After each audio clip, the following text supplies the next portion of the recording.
Well, excuse me. Good morning and welcome to Zen Fits or Strange Conceits. Welcome to Blackstone, the center of the world, but then you too are at the center of the world.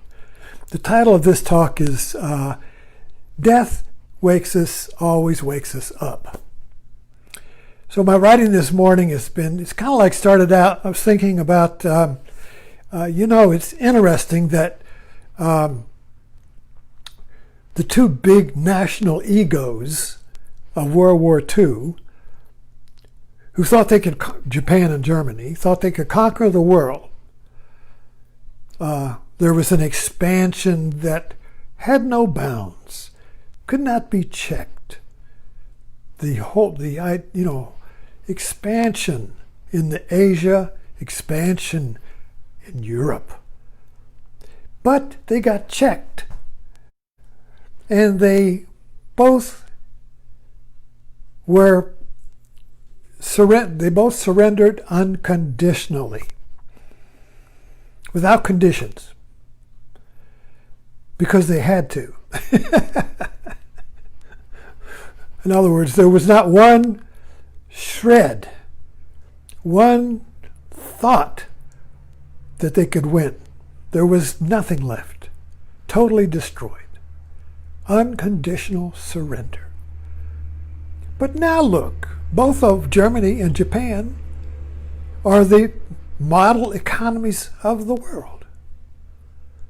They're not super economies, but they're healthy, growing economies. But yet they were totally wiped out. And then I thought about us. America never surrenders. Nuts. At the Civil War, we haven't surrendered.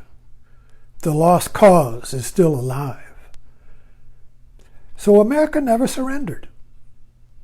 America has never surrendered. America has never met anything that was unconditional surrender. Maybe the Depression.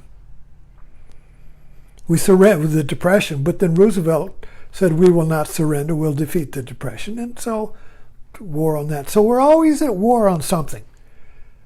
Cancer won't defeat us. Drugs won't defeat us. War on drugs. War on this, war on that. We will not surrender. So, and Trump really personifies that. I will not surrender. But what has happened with America, because it has never met its maker, it's never had to admit that it can't control everything. It has never had to surrender to God, if you will. It has never had to let go of its belief that it's number one, its manifest destiny. See, that's what really started. America started with an expansion. You had these little colonies on the East Coast, and they expanded. It was manifest destiny to expand from coast to coast. I'm not saying this is wrong. I'm just saying this is part of our mythology. And so it's made us very creative and very, very violent. So if you look at this, what's happened to us now is that after World War I or World War II, we were number one and we had the bomb. So there was a brief moment where there was no second. America was number one and had no second, but it was a very brief moment. And then USSR said, oh no, we got the bomb too. So now you had this Cold War of two number one. Who's going to be number one? Will democracy take over the globe? Will communism take over? Two expanding circles. Two expanding ripples in one pond. So they both had the bomb, so neither one could envelop the other, until one of them just collapsed. But then what happened?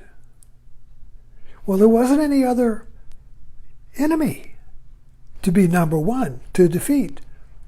If the other team quits, how can you be number one?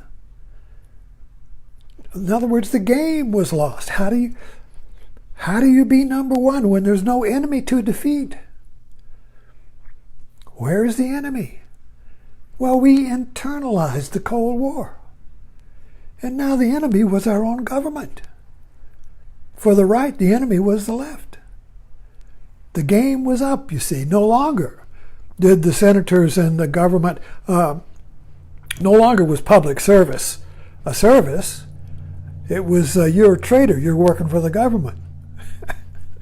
And no longer did the combatants, the political combatants, after the day's game, go have a drink together.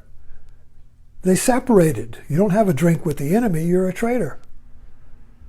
So the Cold War of who's number one became a civil war.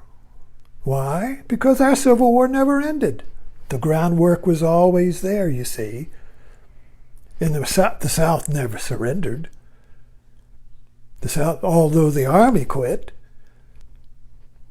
the South never surrendered and gave up its segregation, you see. The duality remained, white and black.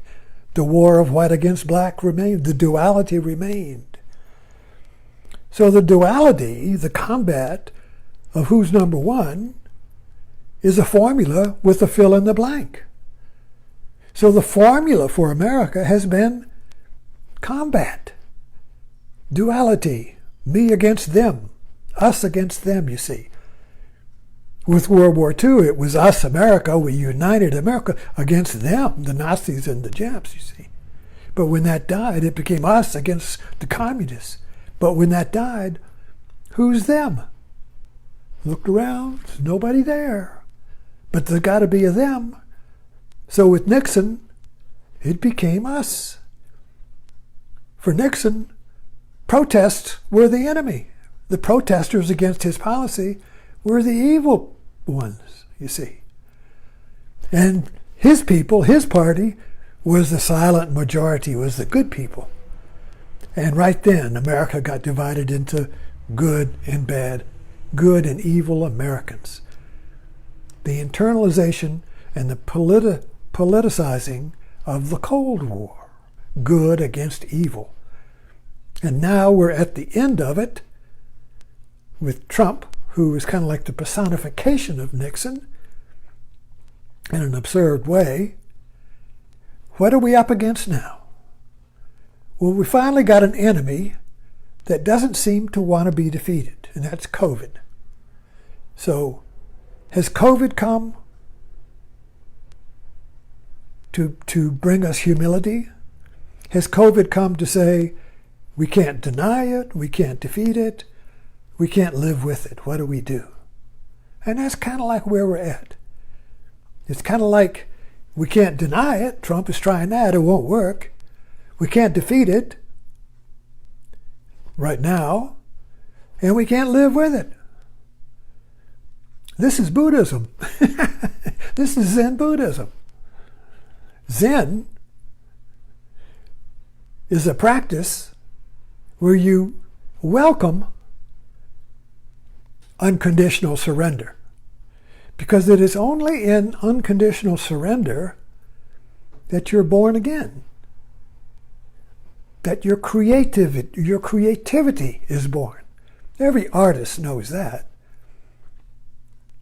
Athletes know it too.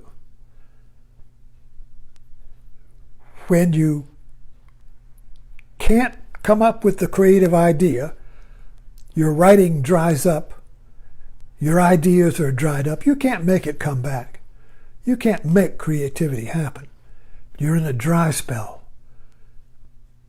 And you're surrendered. You realize that you can't make creativity, your life, happen. So when you totally surrender into not knowing, I don't know what to do. I've tried everything. I don't know what to do. I surrender. This is a spiritual experience. I surrender to God. I surrender to not knowing. It doesn't have to be a God. It can be just life. It can be whatever you want to call it. You don't know. You do not know. You do not know what to do. And that's very uncomfortable for anybody who always knows what to do, who always believes, I'm the one who knows what to do. I'm in control. You see, so when that is confronted, there is a surrender, and out of the ashes of that, the phoenix bird rises. That's Zoroastrianism, the Persian religion. The phoenix bird, the firebird, rises out of the ashes, out of the funeral pyre, into the fire, into the fire. One funeral pyre with another. The whole idea of diving, going into the fire and being reborn out of the fire. Out of the ash, people put ashes on their forehead. The ashes, being born out of the ashes. That's being born out of surrender, out of death. Surrender means death, basically.